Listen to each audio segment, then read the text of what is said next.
Welcome back to NPTEL certification course on public speaking. My dear friends, today we are going to begin the lectures of week 11. Most of you might remember well that in the previous week we talked about oral presentations, and we specifically emphasized upon the use of visuals and also the use of connectives. But to tell you the truth, what actually connects a speaker or a presenter is his control over language. Now, every audience member will try to judge you as a speaker, and that also with your control over language. How genuine are your ideas or experience can be reflected through your language. Majority of public speaking situations hinge on language, and that is why today's lecture has been titled as Effective Use of Language in Public Speaking. My dear friends, before we begin, let's have a beautiful quote by Angela Carter, a very famous English novelist and writer who is known for her bold assertion of feminism and some of her very famous books which actually made a lot of news all over the world are The Bloody Chamber, then Nights at the Circus, and The Passion of New Eve. Apart from this, she has many other works to her credit. Let us have a look at what Angela Carter says about language. She says, language is power, life, and the instrument of culture, the instrument of domination and liberation. So, very accurately had she said that language is power. It actually tells people about one's identity, culture, and it is an instrument of domination and liberation. It is only through a language that not only can a speaker control the audience members, but it is once again the use of effective language through which people and nations can be liberated. Now, when we talk about language, let us try to understand what some of the famous philosophers have observed about language. It is actually Aristotle who says that man is different from animals only because of language. At the same time, Descartes goes on to say that thanks to language, man became man.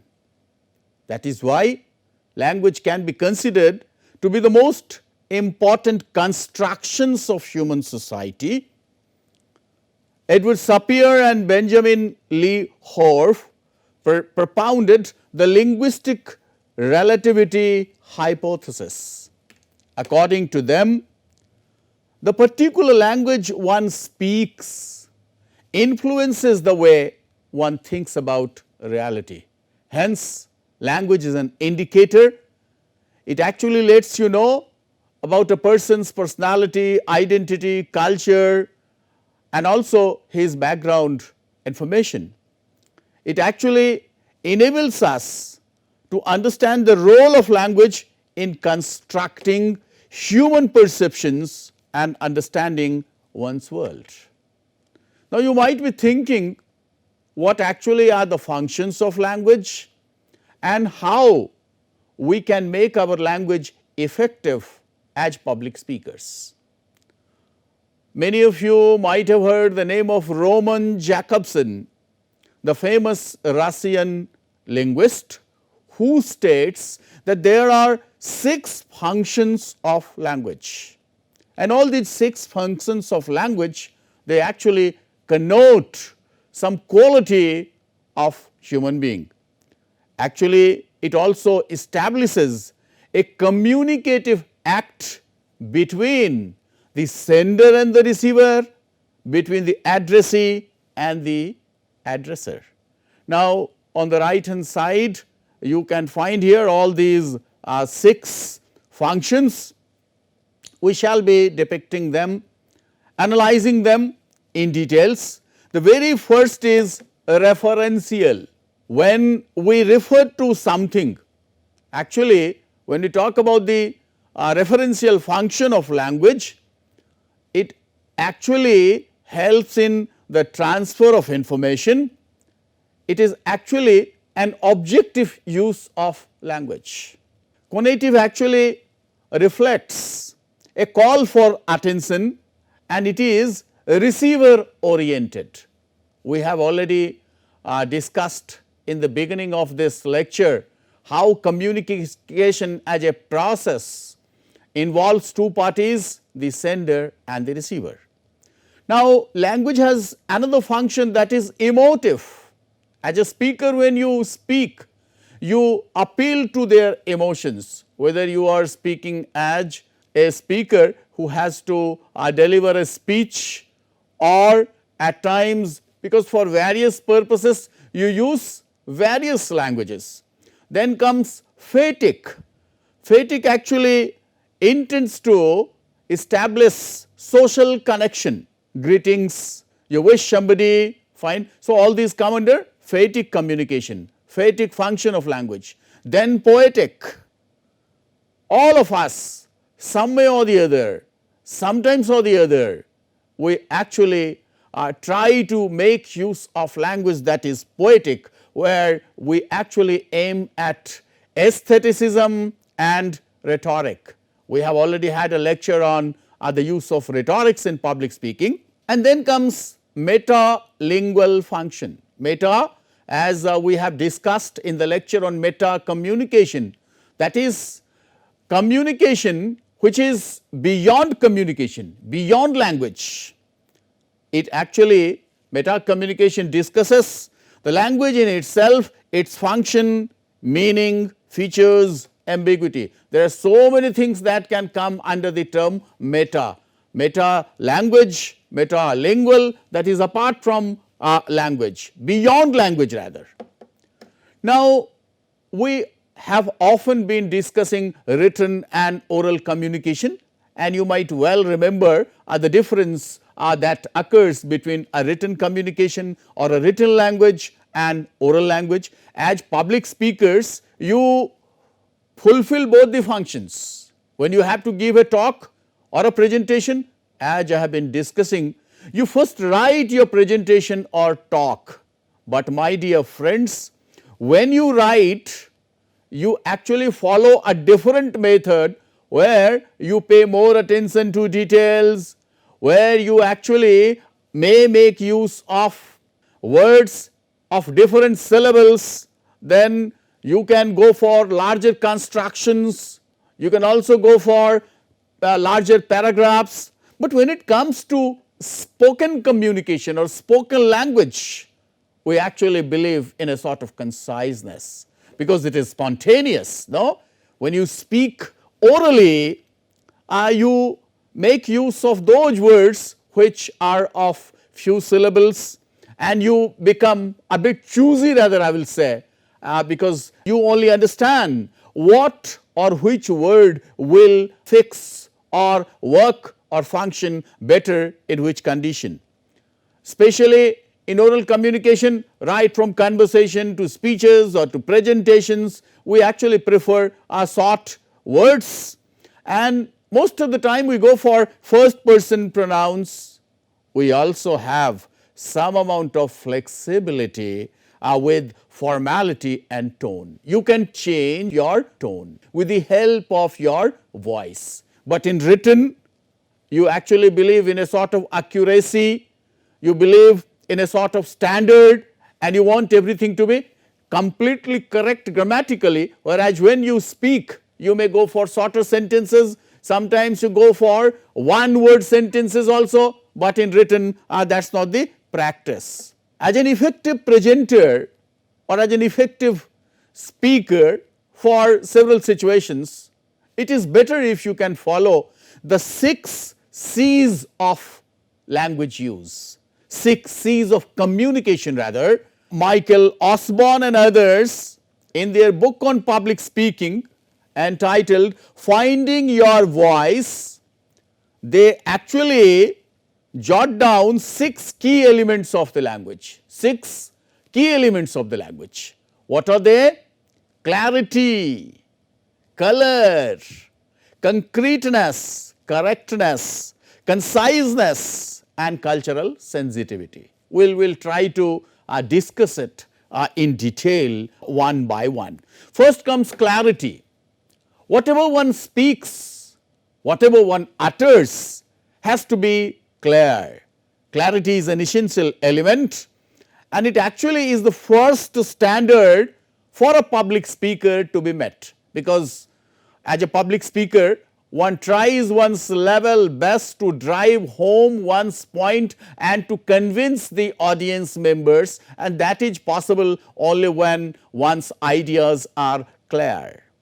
One must not only be clear in his choice of language, but also in his thoughts in order to express clarity in their words. Sometimes you will find that many people choke their thoughts in a sort of jungle of words where the audience members feel very difficult to comprehend it.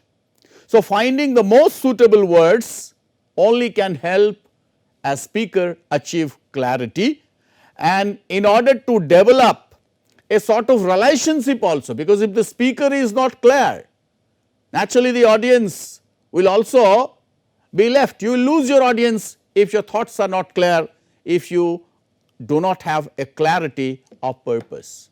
Now, the question, my dear friends, is what actually can impair or what actually can impede clarity of thoughts? What actually disturbs and destroys the clarity? The very first thing in this regard is jargon. Fine. Now, you might be thinking, what are jargons? Perhaps I might have referred to in some of the lectures. The jargons actually are the technical words which are actually used in a particular profession. Every profession will have its own jargon, and the people of that profession, they do not have any difficulty in understanding those words because they are not jargons for them.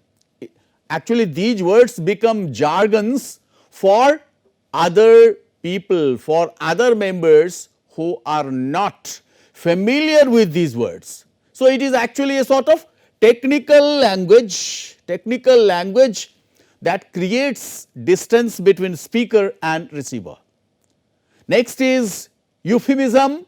Fine, it is actually a sort of literary device, but then it can relieve the tension of speech when talking about delicate issues. It may sometimes, because it is a sort of language that covers something, fine, euphemistic language. So, it may obscure the truth and intention. And then, my dear friends, let us also come to something very important which many of you might be familiar, double speak. Now, you might be thinking, what are these double speaks? Actually, this term double speak was first used by George Orwell, a very famous writer, who in his very famous book 1984, I mean this novel was written in 1949, it is actually a dystopian novel. Double speak is the prodigy of two terms, namely double think and new speak. Now, when we talk about double speak, which was actually coined by George Orwell, as I said earlier, they actually make subjects to accept two conflicting beliefs, two beliefs which are conflicting in nature, but then it appears as if they were true. Say for example, if one says war is peace. Now look at this expression, war is peace. Can war be peace? But then it is one's way of saying it, and again ignorance is strength, ignorance is bliss, freedom is slavery. So the terms are contradictory in nature, but then when you go in the depth of it, you will understand that it actually is true. Fine. And then another term is new speak, opposite of old speak. In the same novel 1984, Orwell, in a very deliberate and ambiguous manner, contradicts language, which he terms as new speak. This new speak in that novel was devised by totalitarian government of Oceania to replace English, which is called old speak. So the opposite of old speak. Now there are some examples. For example, for ministry of truth, Orwell uses the term as mini true. Ministry of peace, he uses the term as mini pax. Ministry of love, mini love. And PICDEP, fiction department. How interesting. But then as a public speaker, if you start using these, it will actually pose a difficulty to your audience members. Hence it is better that we have a control over the use of words. In this regard, I am very much tempted once again to make a mention of the quote that George Orwell says, and that can be applied very effectively when we are trying to make a sort of connection between language and thought. I have been time and again repeating that let there be a union between language and thought.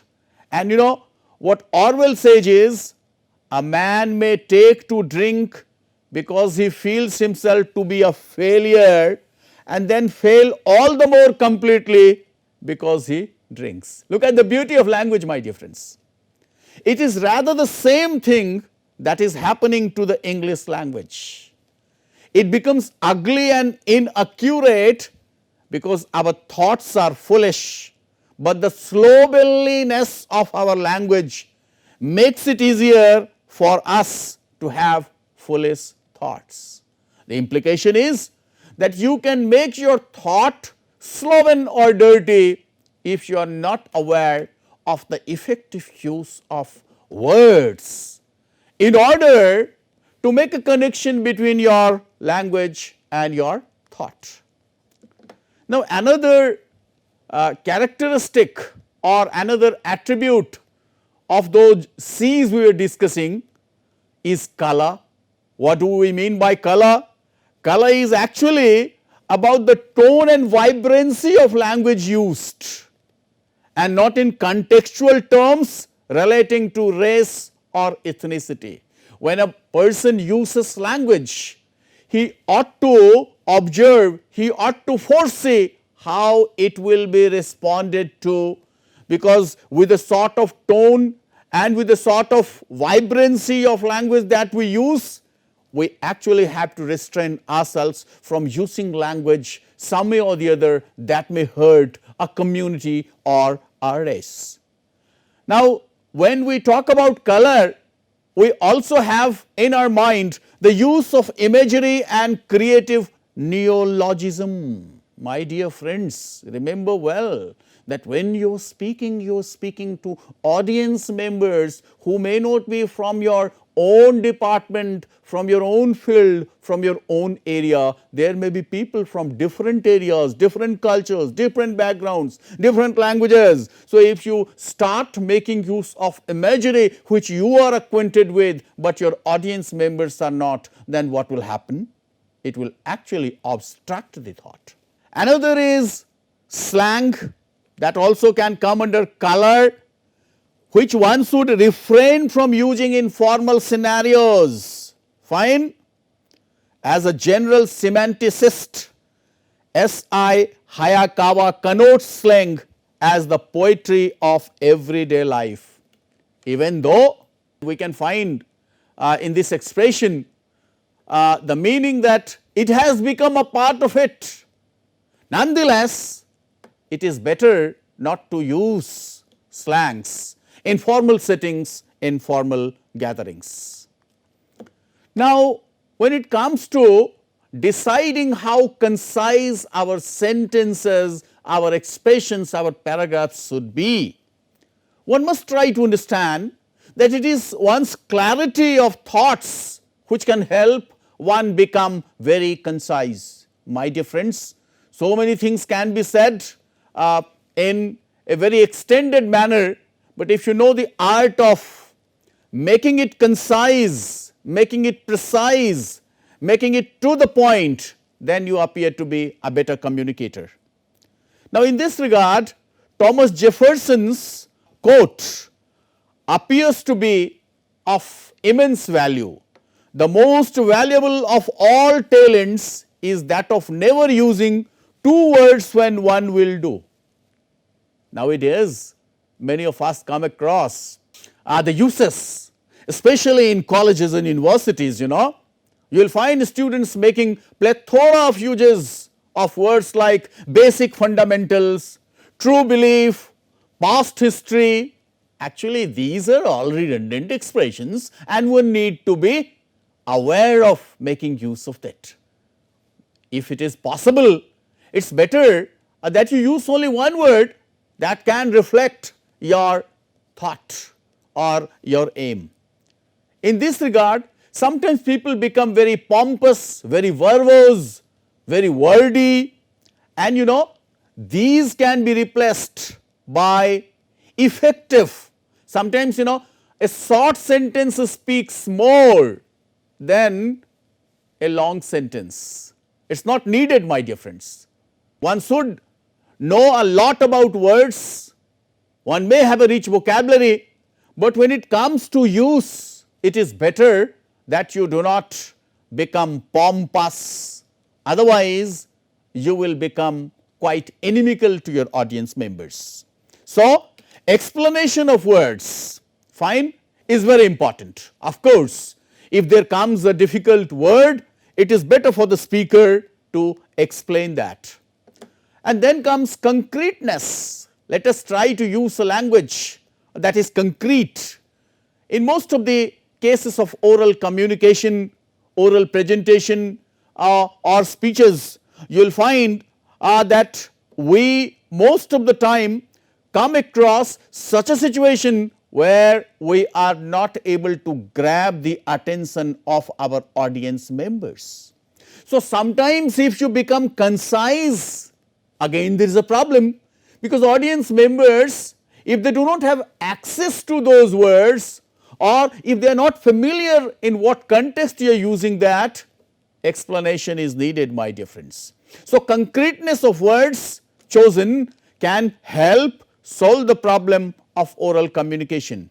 In the previous lectures, we have mentioned how a speaker can make his or her task easier by at times providing visuals, pictorials, fine. And then in this regard, Hayakawa coins a term named ladder of abstraction, and he says that it can help evaluate how humans communicate and think in varying degrees. Now, here is the ladder of abstraction. You can find how when you are talking to human beings, fine, as an effective speaker, one should not stick only to the top or to the bottom of the ladder, which can result in misunderstanding and gaps, isn't it? So, as a champion of prominent writing, Roy Peter Clark mentions that a public speaker must climb up and down the ladder of abstraction. What is meant by that? When you actually climb up the ladder and you remain only on the top, then it will be very difficult for the audience members to understand. So, it is better that if you go up in terms of the uses. Now, you can also come down, I mean there has to be a sort of variety of climbing up and climbing down the ladder of abstraction throughout the speech or throughout the talk. Now, we already have had a lecture on the use of significance of culture in public speaking, but then all speakers need to understand the fact that they are not speaking only to one group, rather there are so many groups and subgroups. Hence, a sort of cultural sensitivity is required, and this cultural sensitivity can come to a speaker only when he is conscious of the correctness in terms of grammaticality, in terms of grammar, and then one should also try to, because in one of the lectures we have already given you examples about how one can make uses of malaprops. One wants to say something and rather one said something else, that is malaprop. So, making language errors by interchangeably using words of similar sounds, and then cultural sensitivity is a must. One needs to be conscious of standards of grammar, word choice, and also the cultural group of listeners, because that way you are going to qualify yourself as a public speaker. Now, let us also try to understand, even though we have been speaking a lot about making effective use of language, but then how can it come, especially to the new ones? It may become an uphill task just in the beginning, but my dear friends, it can come with experience, and sometimes you may appear that you have not been able to succeed or to have a satisfaction the way you speak, but there are certain cautions that one can exercise. What are those?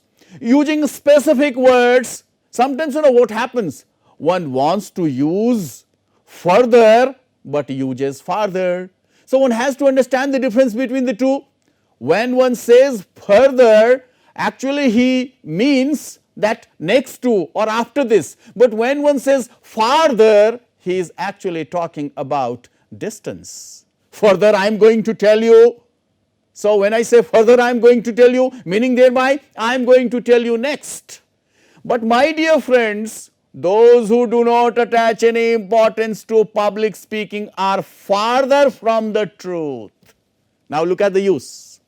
Again, sometimes when a person makes use of imply, the word imply, so what he does is, in place of imply he uses infer, and in place of infer he uses imply, because he is not clear about the meaning of the two terms. When you use imply, that actually means meaning.